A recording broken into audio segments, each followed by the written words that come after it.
American is among the 7 aid workers who were killed by an Israeli airstrike in Gaza on Monday. Israeli Prime Minister Benjamin Netanyahu says the strike was, quote, unintended. World Central Kitchen says its convoy was hit in central Gaza after the group delivered more than 100 tons of food.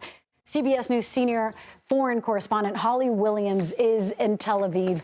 Holly, this is devastating. Jose Andres, who founded World Central Kitchen, has been saying, of course, lamenting the loss of his workers and grieving for their families, and said that the Israeli government needs to stop the indiscriminate killing. What more do we know about the victims, and what is Israel saying about what happened? Well, Lilia, World Central Kitchen says that one of those killed was that dual US-Canadian citizen you referenced. Others came from the United Kingdom, from Poland and Australia. Their Palestinian driver was apparently buried today in Gaza. World Central Kitchen says that they were travelling in a convoy of 3 cars, 2 of them armoured. Video of the aftermath appears to show that one of the armoured vehicles took a direct hit, even though its roof was clearly marked with the name of the group. Israel's military has actually been cooperating with the non-profit in Gaza, and they say that they will investigate. We've also heard from Israel's Prime Minister Benjamin Netanyahu, who called it unintended and tragic, and also said, quote, this happens in war. Now, World Central Kitchen was founded by Jose Andres, the award-winning Spanish-American chef. They take food to the hungry, everywhere from the US to Haiti to Ukraine. And in Gaza, they have made absolutely extraordinary efforts, shipping hundreds of tons of food and even building a makeshift pier. Andres, in a social media post, said not only that the Israeli government needs to stop this indiscriminate killing, but went on to say that they need to stop using food as a weapon. Wow, Holly, I can't imagine that, something that was unintentional or that this happens in war is a satisfying answer for other countries pressuring Israel. How are other world leaders responding?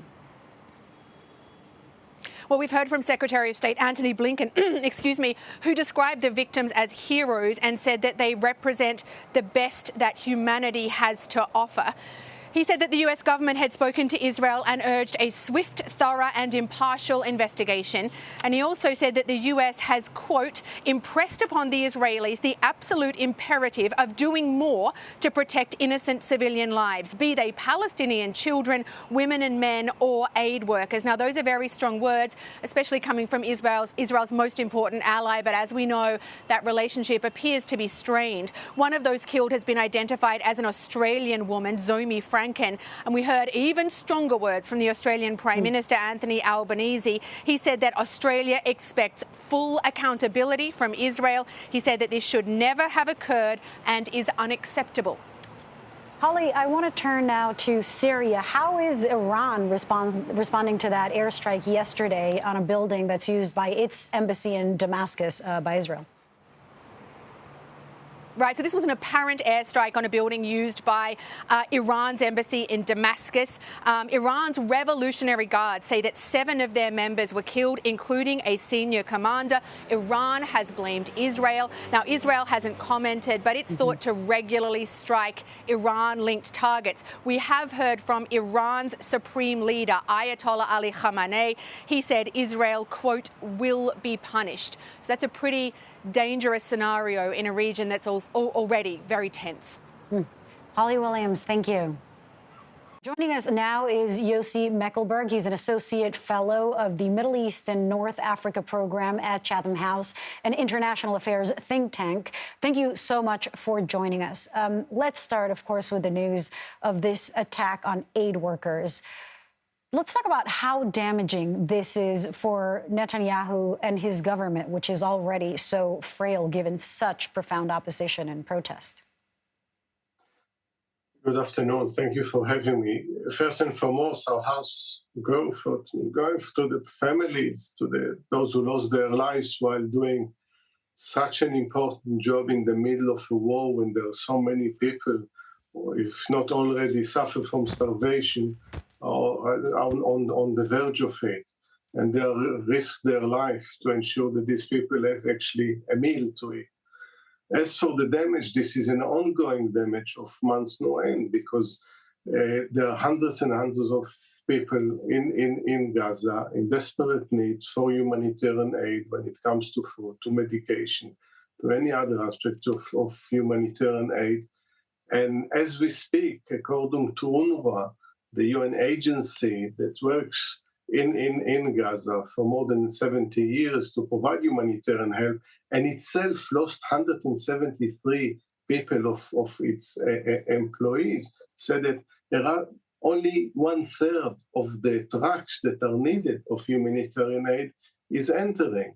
So the reputation of Israel is damaged already. When something like this is happening, of course, it worsens it even further.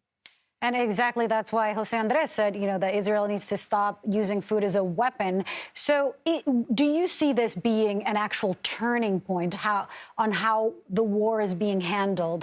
And could it possibly prevent that invasion of Rafah that the U.S. has been trying to stop Israel from advancing on? Well, to be honest, I saw other points that should be a turning point because as we speak, more than 32,000 Palestinians have been killed since October. Definitely the UN Security Resolution of exactly a week ago, which called for a ceasefire, for the release of hostages, not less important, should be a turning point. But and then the United States itself said, call it non-binding, which is regrettable. So yes, we are holding to something that will shake or shock the world to an extent, and especially the United States, I must say, that will bring an end to this war, that the pressure will end to stop the war, to help humanitarian aid to enter, to release the hostages as quickly as possible, and to try to think differently in the relations between the Israel and Palestinians. What we have seen in the last 6 months, that there is no end to their capacity to inflict damage on one another unless the international community is intervened with intention and capacity to stop it. Yeah, especially the United States. Yossi Mekelberg, thank you so much for your insights. Appreciate it. Thank you.